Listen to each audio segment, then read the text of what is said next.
It's the Happy Families Podcast. It's the podcast for the time-poor parent who just wants answers now.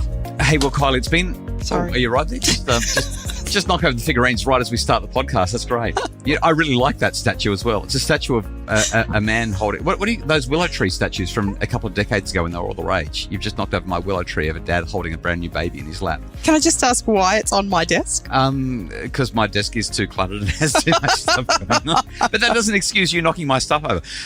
Let's try that again. Welcome to the Happy Families Podcast. It's been a while since we've done this one. A couple of months, in fact. Of all the podcasts that we do, this is the one that I really enjoy probably the most. And it has nothing to do with parenting. So I don't know what that says.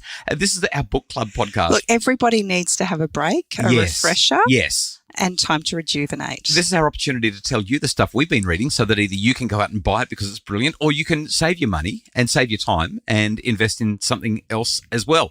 So, Kylie, it's been a couple of months, which tells me that we've both got a whole bunch of books to reveal and discuss. How many books have you read in the last 2 months? Oh, look, I would love to say that I have done a lot of reading over the last few months. Yeah, as soon as you hesitated there, I just thought, 7 seasons of House. I can't believe that you're putting shade on me. 7 seasons. 7 seasons of House may have something to do with it, but I am going to suggest that homeschooling has completely and utterly changed my whole life. You've been saying homeschool is the reason for you not doing everything. Homeschooling has engulfed the world, and house is filled in whatever spaces you had. Let's just see how things go when you have a shadow following you all day, every day. Yeah. And then tell me how it goes. Let's dive into book club. How many books are you going to review since you've read a whopping, what did you say? 2, 3? 3. I've read 3. Okay. How many are we going over today? We're just going to talk about 2 today. Okay, let's hit it. The third book was a heavily religious book. Okay. I just don't feel like it's pertinent to everybody. Book number 1. Book number 1. I read one of our daughter's novels. So you're reading a youth fiction. It definitely was a junior fiction. Right. But it was on a really, really heavy topic. It was actually on high school shooting. Oh, wow. It was intense. It actually was really intense. What was the book called? The book is called This Is Where It Ends. Oh, that sounds devastating. It's by an author's name who I wish I could pronounce, but I'm not even going to try. Okay. But This Is Where It Ends. It's told by 4 youths' perspectives. So 4 different youths. They're all interconnected storylines, but it's literally written over 45 minutes. So a whole novel about the most impactful 45 minutes of these kids' lives. I can feel my heart pounding. I'm just imagining what that 45 minutes would be. I don't know if I could stomach the book, quite honestly. How lucky are we that we live in Australia? I mean, do you know seriously. That's the one take home I took from it? You saying that just reminds me of how grateful I was as I was reading it, thinking about the experiences that other children are going through throughout the world, and recognizing that because of some really, really important political decisions that have been made in our country, our children will not experience the devastation that so many do. Yeah, 1996 following Port Arthur, John Howard's decision, deeply unpopular with his own party, deeply unpopular with people on that conservative side of politics. But what a difference it's made in this country. I remember as a kid growing up in the 80s, there were stories of mass shootings from time to time. There was one on the New South Wales Central Coast on Barn Hill Road in Terrigal, just around the corner from where I grew up, where that sort of thing happened. And our children grow up in a world where it doesn't. So reading it must have been, I don't know, haunting, terrifying to know that you're sending your kids to school in a place where somebody has guns. Yeah, I've got goosebumps as we're talking about it. It was a really challenging read, but I bet. But she did a really good job of it. And again, just seeing all of the different perspectives, and the whole reason she wrote the novel was to highlight just how important it is to keep our kids safe. Wow. And the change that takes place as we speak up about these things. The book is called This Is Where It Ends. It's a youth fiction novel. What do you rate it out of 5? I'm going to give it a 4.5. Wow. It was really well done. Sounds compelling. Book number 2, Kylie. A little bit different. But I did say homeschool has changed my entire life. Right. Book number 2 is actually Charlotte's Web by E.B. White. So this further emphasises you didn't read this book for you. You read this book because you had to read it for homeschool with Emily. I did. Right. I did. Like I said, House, 7 seasons. Look, Look, I've been really open about the fact that I have a real love-hate relationship with books, and it really comes down to headspace, and I have not had a lot of headspace since school's gone back. I find when I get to that place that TV becomes a nice escape instead of books. I have a favourite quote by E.B. White. I don't know if I've ever shared this one with you before, but E.B. White said, "I arise in the morning torn between a desire to improve the world and a desire to enjoy the world. This makes it hard to plan the day." And I just resonate so much with that. So Charlotte's Web, I mean, everybody's heard of it. How did you find it reading it as an adult to a 10-year-old? What was your experience? So she did not want to read it. She was really adamant. She did not want to participate in it. And so it started off very, very slow. We got to really sad parts. Charlotte obviously dies in it. And spoiler alert. I expected, because she is such an emotive kid, I expected that it would impact her. And it did. But can I tell you, it wasn't until we actually sat down and watched the movie together. We were sitting there and she didn't move. She was completely engrossed. And when that moment came, holy smokes, those big tears streaming down her face, she just sobbed her little heart out. Such a sad story. And it just, so for me, this isn't really much a review on the book. It's just an acknowledgement that our kids push back all the time about things that they don't want to do, things that they're not interested in. And yet when we take the time to just sit with them, we pique their interest. Yeah. And once they're hooked, it changes them. Do I need to ask for a rating out of 5 for a classic like Charlotte's Web? I don't think that's really fair. Need to tread gently, don't you? It's so well written. It's so beautifully depicted, and the characters just come to life so beautifully. It's done such an amazing job with it, and you can tell why it's a classic. But I think what I love about this is it touches on some really, really big life lessons. These are hard experiences for kids. The idea that you will lose somebody that you love is done so gently, so beautifully, and an acknowledgement that this is the part of, this is the circle of life. This is how things happen, but that we're better off for the experiences we've had together. It's just beautiful. E.B. White said, "I would feel more optimistic about a bright future for man if he spent less time proving that he can outwit nature and more time tasting her sweetness and respecting her seniority." I love E.B. White and I love Charlotte's Web. So glad you read that.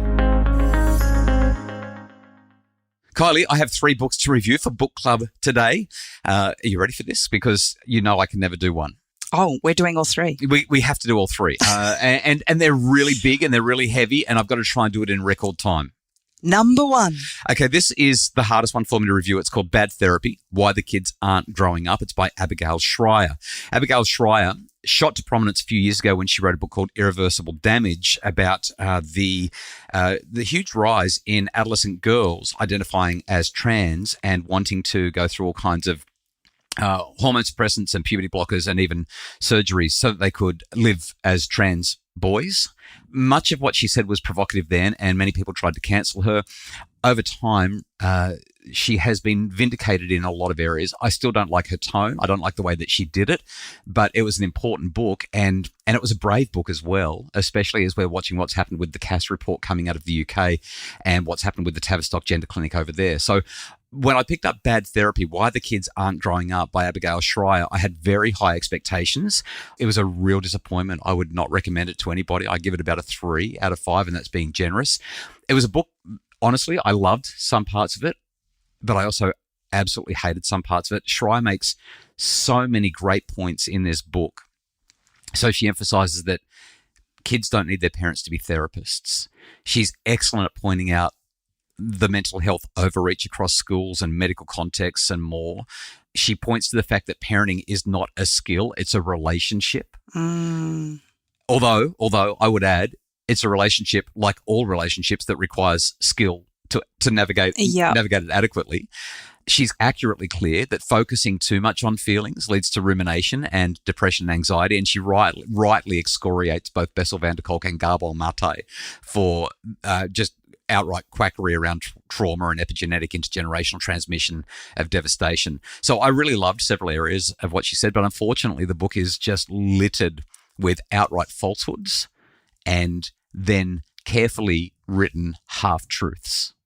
And for a non-educated reader, it would be a dangerous book. It would take a really well-educated and discerning reader to pull out all the lies and all the harmful elements and still make the book salvageable. And as a result, for all that I like about it, I think the book is actually dangerous in the majority of people's hands. And I don't think that Schreier actually knows the difference. Reading the book, she's either culpable of misinformation and disinformation, or she's naive in what she's written.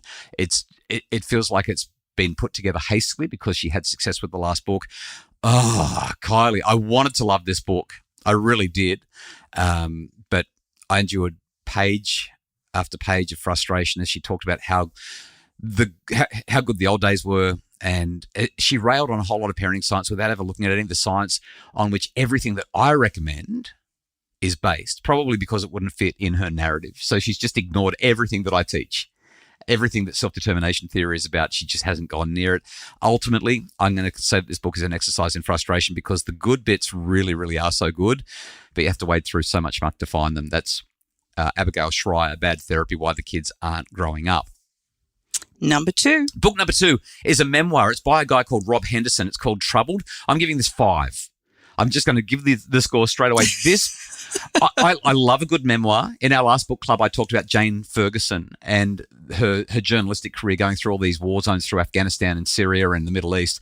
This memoir is about a young man who grew up in the foster care system in California, and his life was destined for destruction.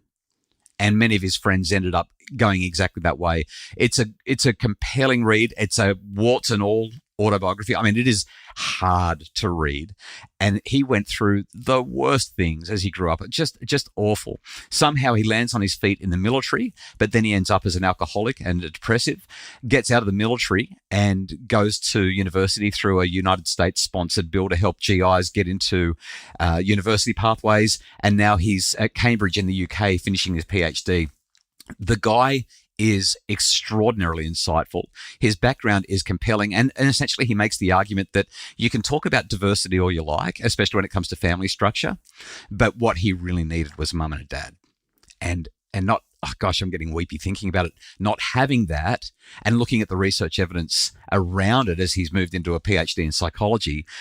It's just such a powerful requirement. I read a book that I'm not going to talk about today called The Two-Parent Privilege by Melissa Kearney. Very provocative title. She's a PhD economist in the US, has a whole lot of incredible positions.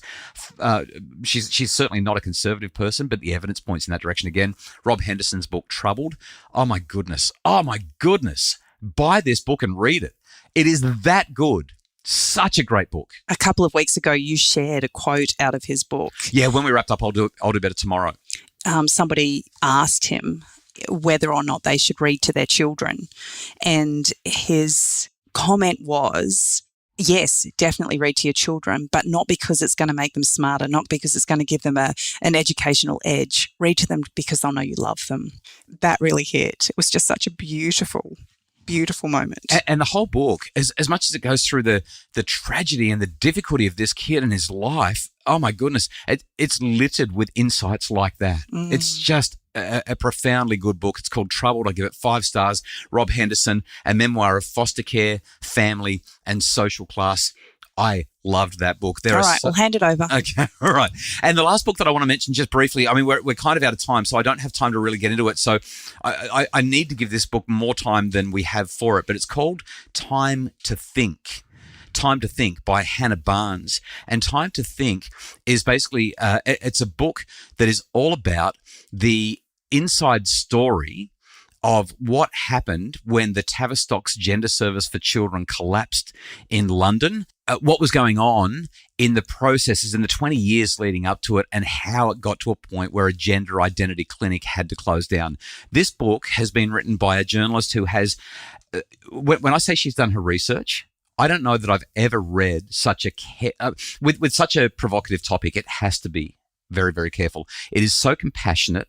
It is so kind. There is not the slightest bit of judgment to any child or young person who's going through any gender identity issues. It is so generous and gentle on anyone who might be having some kind of gender dysphoria or struggling with anything that relates to living a trans life. It's beautiful from that perspective, so careful, and yet it excoriates the process that was followed and the damage that has been done and the absolute refusal to engage with what limited research exists and the refusal to ask important questions about how lives might be affected. Oh my goodness, this is not an easy book to read. I wouldn't recommend it to everybody at all, but I think it's one of the books of the year. It is such a good book. Hannah Barnes, Time to Think. I'm giving it 75 out of 5. It's that good. It's so good. Well, can I just say, it's interesting. You usually have a list of about 10 or 12. You've only got 3 books. There were 5, but I cut it down to 3 because you always get cranky at me firstly. But secondly, what have you been watching? I haven't been watching, but I'm trying to write a book about bringing up boys. Trying to write a book and read books, and also these books have deserved attention. These are not the kinds of books that you just flick through. These have been the kinds of books that you want to read carefully and soak in, and I absolutely have. Time to Think, Hannah Barnes. Troubled, Rob Henderson, absolutely brilliant. And Abigail Schreier's book, even though I gave it a low grade and I found it extremely frustrating, it was also compelling and thought-provoking, and it required time and effort and thought and consideration. So yeah, short list. We'll see what the next book club list looks like. Well, I'll just let you in on a little secret. How many seasons of House are there? There's 8. I'm almost there. Okay, so you'll have more books because you've almost no, there'll definitely be another homeschool read. I think I need to cancel Netflix as well. The Happy Families podcast is produced by Justin Rowland from Bridge Media. Craig Bruce is our executive producer. Notes for all of these books will be in our show notes. Enjoy your reading. It's such a wonderful thing to do. It's so mind-expanding. We hope that these have been some helpful suggestions for you. Have a wonderful day, and we'll talk to you again tomorrow.